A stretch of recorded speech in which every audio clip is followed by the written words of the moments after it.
Good morning, ladies and gentlemen. Welcome to my new video. I do want to make this video, by the way, guys. It's extremely distressing. Did Donald Trump just threaten to nuke Iran? And you can see from his tweet, he said, a whole civilization will die tonight, never to be brought back again. He's obviously not talking about 1,000-pound bombs or 2,000-pound bombs because they've been dropping them on Iran for more than 30, 40 days now. So he's talking about a bomb that will wipe out entire Iran, entire civilization, entire people, innocence of lives, women, children. His rhetoric has gone from, we want to help the people of Iran, we want regime change, to total destruction of Iran, total annihilation of the people, completely destroying their civilization, people, you name it. This is the language coming out of the United States president. So some of you might say, oh, he's only joking, he will tackle, he will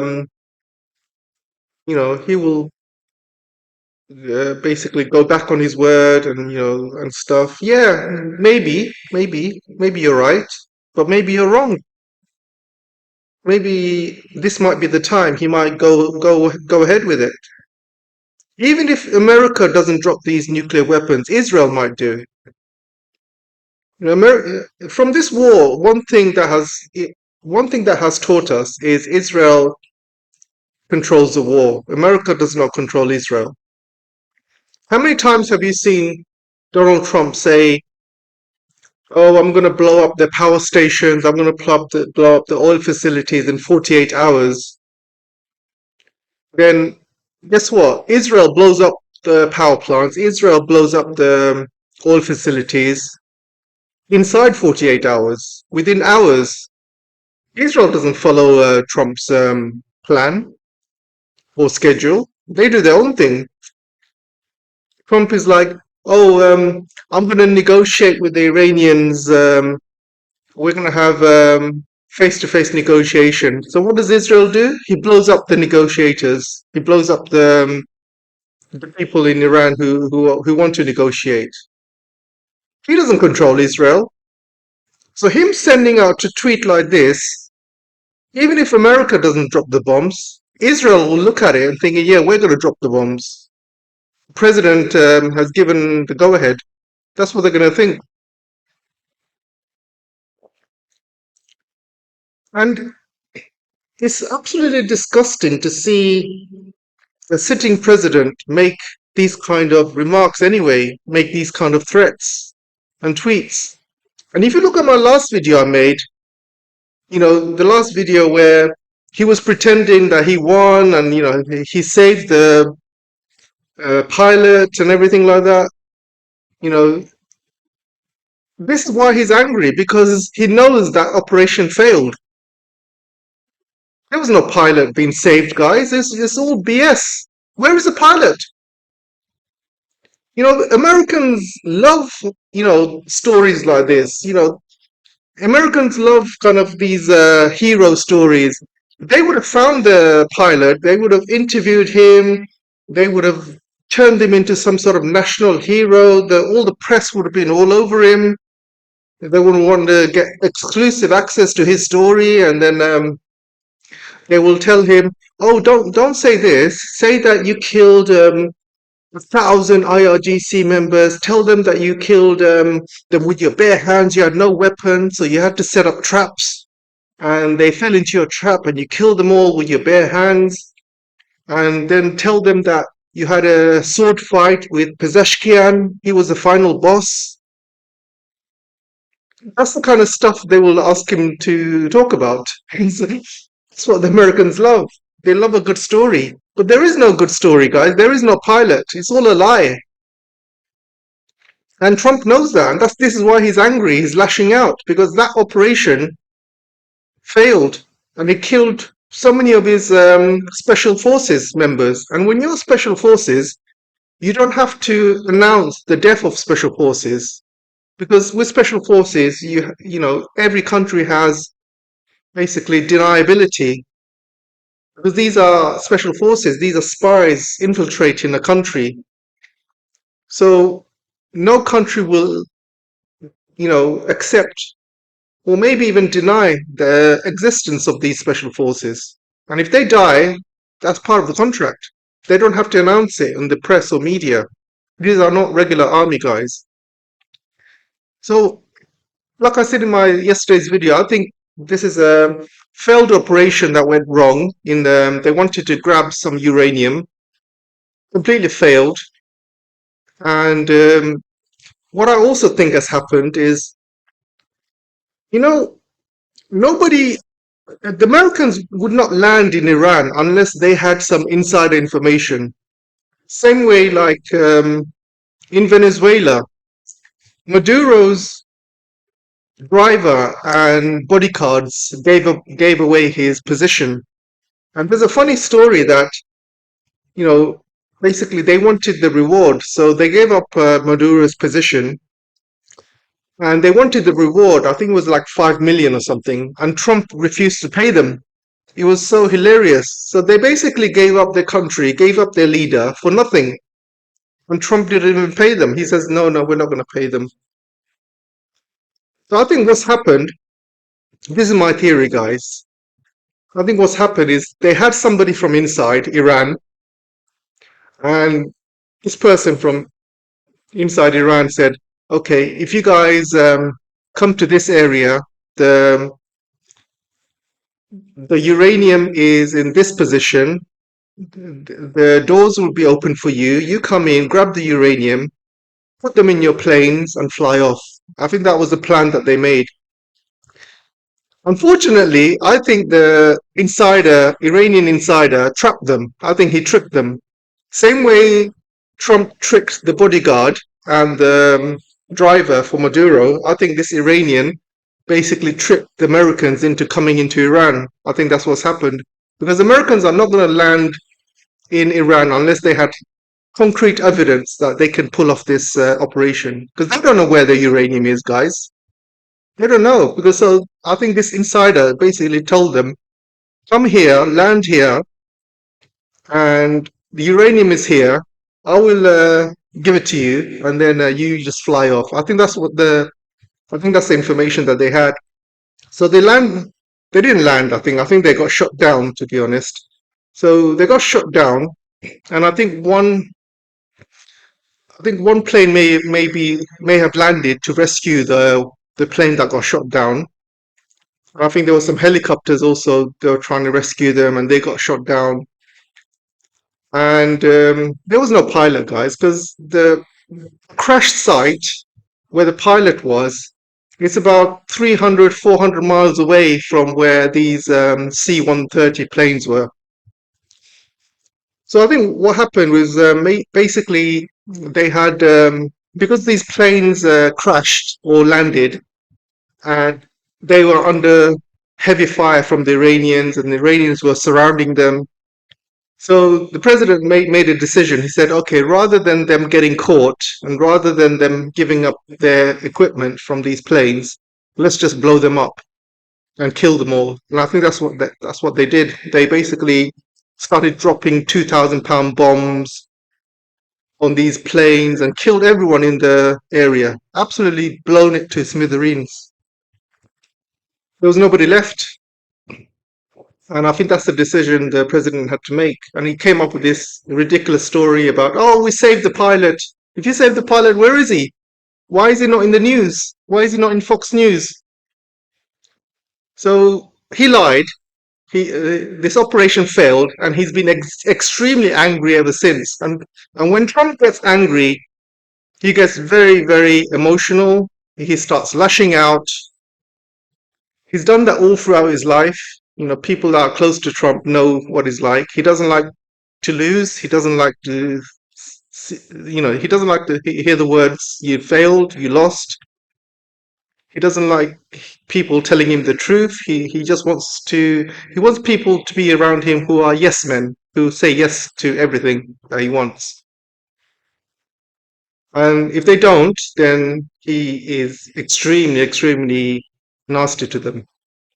He would destroy them, basically. So I think that's what's happened. And he's lashing out because the operation failed. And now he wants to kill everyone in Iran. That's what he wants to do. All this talk about he wants regime change, he wants to save the Iranian people, all of that is BS, guys. All of it. He doesn't care about Iranian peoples. He doesn't care about Muslims. The other day he sent a tweet saying, Allahu Akbar, or Allah be willing, or something like that in his tweet. He's not a Muslim. So he's obviously saying that to basically annoy 2 billion Muslims around the world. He's basically saying it to uh, as a basically as a racist term. Because he's not Muslim. He's not saying it out of love. He's just saying it out of, he wants to really make the Muslims in this world angry. That was his intention. He thinks only Muslims live in Iran. They don't. He thinks only Shia live in Iran. They don't. There's 300 million Shias in this world. They're all over. They are in Pakistan. They are in Afghanistan. They are in Iraq. They're in Bahrain. There's lots of Shias in America, in Europe. They're everywhere. He can't get rid of all the Shia in this world or all the Muslims in this world. Even if he uses all his nuclear bombs, he won't be able to do it. So the language he's using, he's basically wants to kill every single Iranian. He has a contempt against Muslims, and he probably gets that contempt from his, Secretary of War, Pete Hegseth, because he is known for hating Muslims. And obviously all of his Jewish backers, they all hate Muslims. So he's getting all these ideas from them. All of them. The Jews want to kill all the Muslims in this world. Look what they did to Gaza. Now they're doing it to Lebanon, destroying huge amounts of innocent people, destroying villages, homes. They don't care about Muslims. They just want to destroy all of them. And now Trump is basically shaking hands with the devil and taking the devil's orders. I was doing a chat GPT the other day, and I was checking if the president has authority to drop nuclear bombs in other countries. And I was checking, and chat GPT basically says, yeah, he does. The president alone has the power to drop a nuke anywhere he likes. Technically, the generals or the army can say no. They can say, no, we're not going to, we're not going to do your order. Technically, they can. But you've seen what Trump has done. He's basically replaced all the generals recently. I think they replaced 12 generals or something last week. And they did that because I believe these generals basically said no to him, refused to take his orders. And so what Trump can do is replace those generals again. Anyone that refuses his orders, he can technically replace them, get a puppet in place, and that puppet will basically do his job, drop the nuke. That's how it works, guys. That's how it works. And so, yeah, I mean, look, it's unlikely he will drop it, right? I mean, let's be honest here. It's unlikely he will drop it, but there is still a small chance he will. You know, there's a small chance he will. And like I said before, there's a big chance that Israel will. And this message alone might tell Israel just to go ahead with it. And if like 10, 20 years later, people ask Israel, why did you drop the bomb? The Israelis will say, oh, because Trump was going to drop the bomb anyway. Look at his tweet. Look what Trump's tweet said. He's going to drop the bomb tonight, destroy the whole civilization of Iran. And when the deadline stopped, we had credible information or intelligence that Iran was going to fire a nuke at us, so we fired nukes at them and destroyed them all. That's what they're going to say. That's the excuse they used to attack Iran in the first place. They said that Iran's going to attack American bases and Israel before an attack. They said they will preempt it. So they decided to attack Iran based on that ridiculous information. So they'll come up with some excuse. And I don't think they will drop one bomb. I think they will keep on dropping bombs until Iran surrenders. That's what they did to Japan. They dropped one bomb, and Japan was like, they were kind of. I think Japan at that time they were ready to surrender anyway. They were having surrender talks. But I think America dropped that bomb on Japan. They wanted Japan to be completely capitulated and also completely take American demands because America put some demands in front of Japan and Japan was negotiating. They were like, no, no, we can't do this, we can't do that. But America wanted 100% of the demands. So because Japan was like, oh, no, we're not sure. They dropped one bomb on Japan and Japan was like, okay, let's talk, let's talk. We can come to an understanding. And then America dropped another bomb.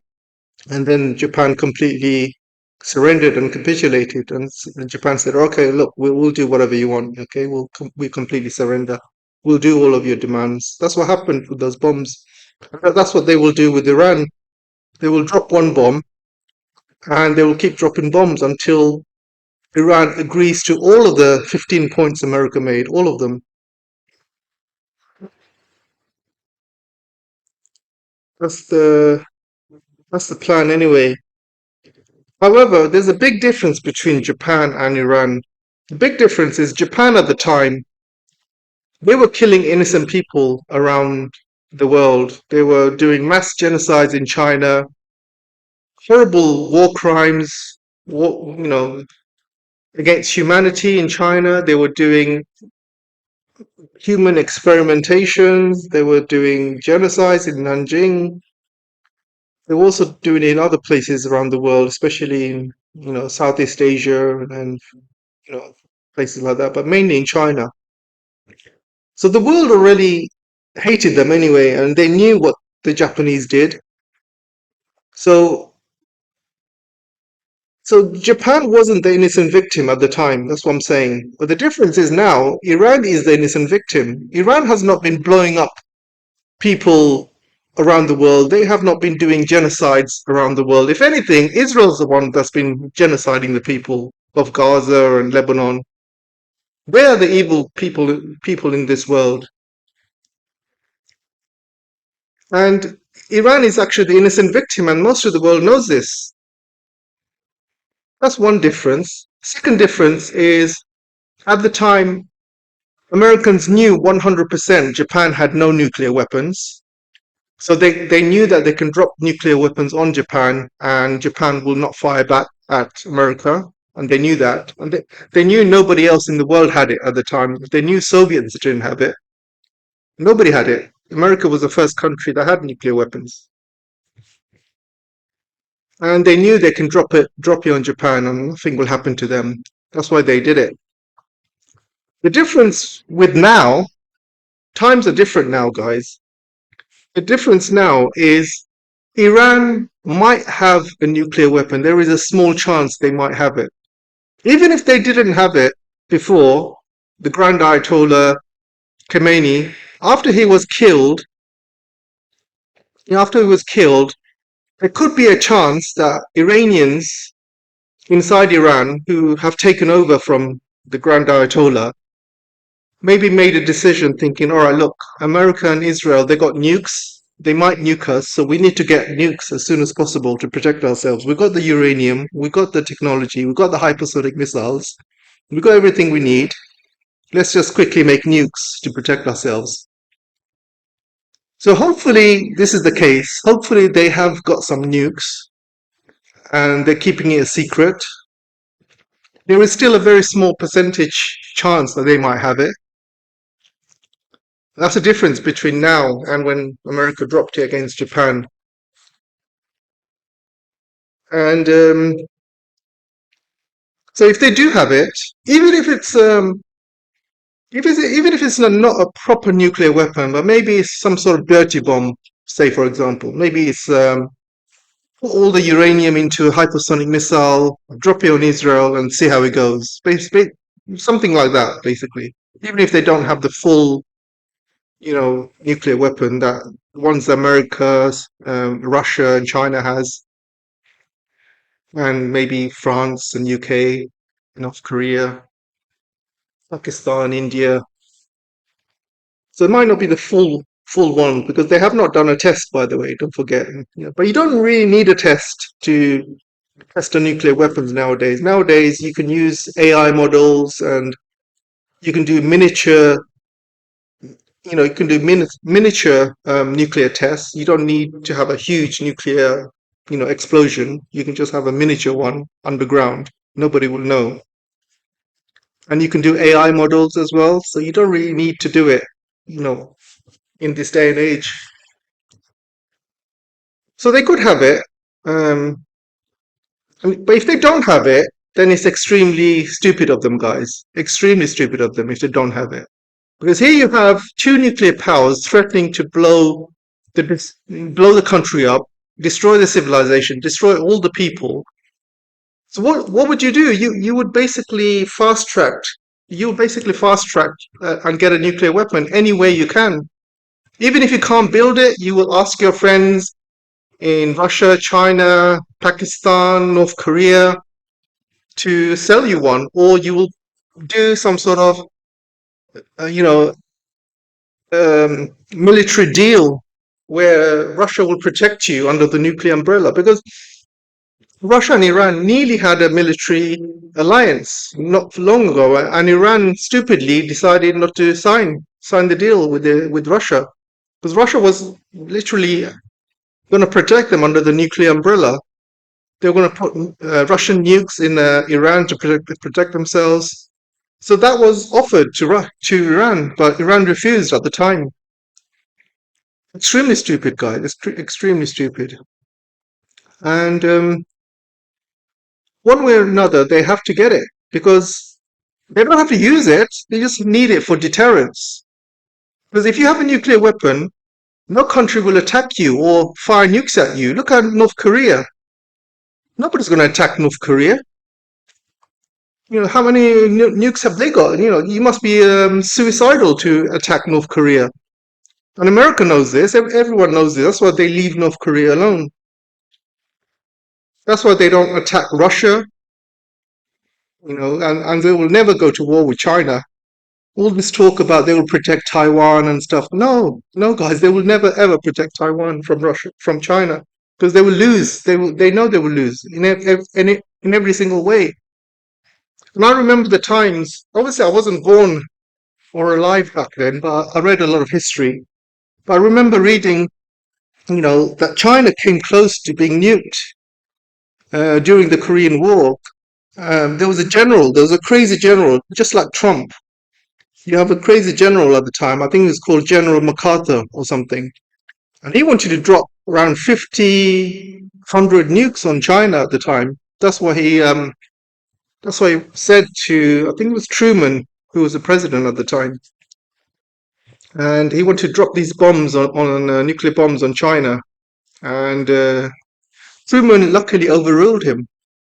But he didn't overrule him because it was the wrong thing to do or because it was inhumane, it was evil. He didn't, basically say no because of that. Because don't get me wrong, but Americans don't give a crap about all of that. They don't care about human rights. They don't care about the Chinese or Muslims or any other people around the world. The only reason he refused or overruled MacArthur was because the Soviets had nuclear weapons at the time. And Soviets just recently had nuclear weapon technology. And the Soviets actually threatened America. They said, if you use nukes on China, we will start using nukes on you. Because Soviets and China were supporting North Korea at the time, don't forget. It wasn't just China fighting. China was doing most of the fighting, but North Korea was, offering some help, even if it's a small amount of help, but they did offer help. But one good thing that the Soviets did, they did threaten America. It's like if you use nukes on China, we will basically use nukes on you, and we're talking about World War III here. Armageddon. So that's the only reason why Truman said no to MacArthur. Only reason. It's not because he cares about the Chinese or anything like that. No, man, nothing like that.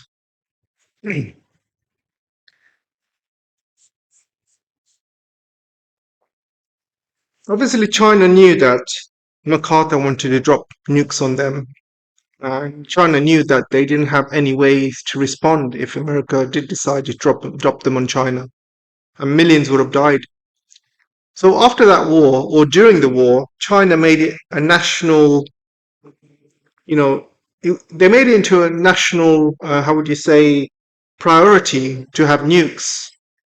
And that was their national priority. And all of China basically came together to build nukes.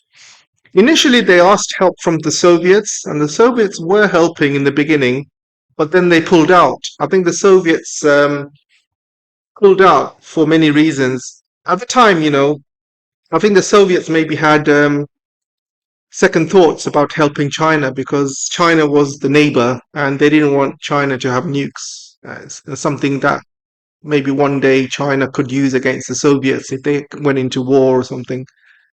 So the Soviets obviously didn't want China to have nukes. So initially they wanted to help, but then they pulled out. They pulled out of the talks and they sent some scientists to help China, but the scientists were returned back to Soviets. And um, and China had to basically do it by themselves with no help from outside, no help from the West. They made it into a national priority to basically build nukes. And they have. And the first thing that China did was build nukes. And you can see what's happened since then. China is now a superpower. But what's the first thing that they did? First thing that they did was build some nukes to protect themselves. And when you have nukes to protect yourself, no country on earth is going to attack you with nukes. So that means you can, as an economy, you can basically build your economy and build your cities, build your country without the threat of other countries bombing you or nuking you, invading you. Just having that security has been enough to propel China to superpower status. And you can see China today. You know, they are the number one superpower in this world. It's not America anymore. Forget about GDP and all of that nonsense. Everyone can see China is the number one superpower. In terms of PPP, they are this top, but GDP is just nonsense, guys. GDP is based on the dollar value and all these ridiculous statistics which only favor the Americans. They don't favor the rest of the world. So this GDP figure is fake. And you can see how can America be a superpower above China? I mean, you just have to go to America. You see homeless people in the streets. People can't afford to pay rent or eat. People are living paycheck to paycheck. People can't afford health care. People are dying on the streets, and people can't afford education. It's a mess. And all of America's money is just going on the military. They don't really have an economy, guys. It's just based on debt. It's based on other countries investing in the dollar, investing in treasuries, and and it's all debt. It's all the American banking system. They are now almost $40 trillion in debt. It's all debt. I can be a millionaire tomorrow. All I have to do is go to the bank or go to a few banks and just borrow money. If I go to five banks and borrow, let's just say 200,000 each from each bank. I've got good credit, by the way. Obviously, I'm not saying they will give me 200,000, but I've got good credit. I think I will probably I might probably get maybe 20, 25,000, because I've got very good credit. I think I could get it. So I can go to five banks. I can get, you know, let's just say 50,000 each. I'm just giving you a figure. And 5 banks, 50,000. That's £250,000.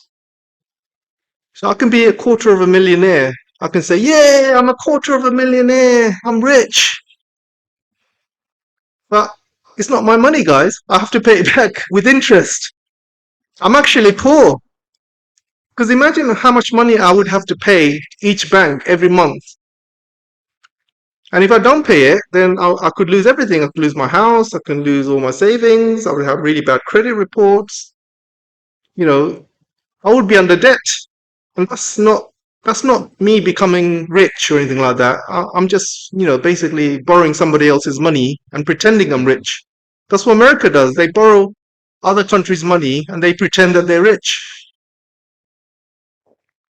People aren't rich in America. People are just struggling. And the people who are rich in America are the 1%, Trump's friends, the rich oil barons, the rich bankers. They keep all the money while the rest of America is basically poor. It's only 1% of the people in America who are making all the money. A bit like we have in India, but India is much, much worse. You have only 10 families making all the money in India. Only 10. One family has a GDP close to 10% of India's GDP, which is the Ambani family. And they can go around, having these lavish weddings that cost $1 billion, while the rest of India basically suffers and people are in poverty. They don't care about that. Anyway, going back to this story, guys, I think Iranians need to really, really make a nuke ASAP by today.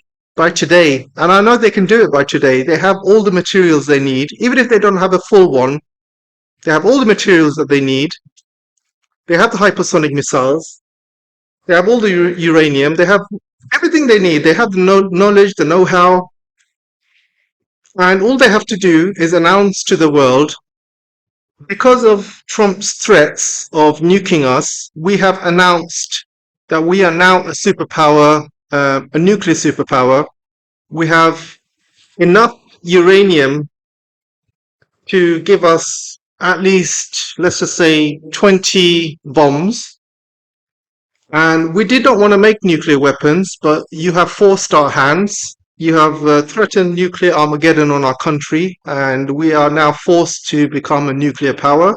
We were happy to negotiate with you. You pulled out of the JCPOA, and even our leader, Ayatollah Khomeini, had a fatwa against nuclear weapons, but you killed him. So we as a country and as Iranians and as people have decided that we will also become a superpower, a nuclear superpower. And if you use any nukes against us tonight, we will drop all of them on Israel and all of American interests in the area. And that's it, basically. Just keep it as that. Keep it simple. That email or that statement enough would basically stop Americans and Israelis dropping nukes on Iran. And even if they do, that's going to wipe out Israel, and they don't want that. The Israelis don't want that, and the Israelis control American foreign policy, and they pretty much control Trump as well. So Netanyahu is going to be on the phone to Trump saying, all right, let's not drop nukes on Iran, because otherwise we're going to be basically destroyed. So let's think about this for a second. That's what they need to do, guys. Anyway, if you have a better idea, let me know, and I'll see you in the next video. Take care for now.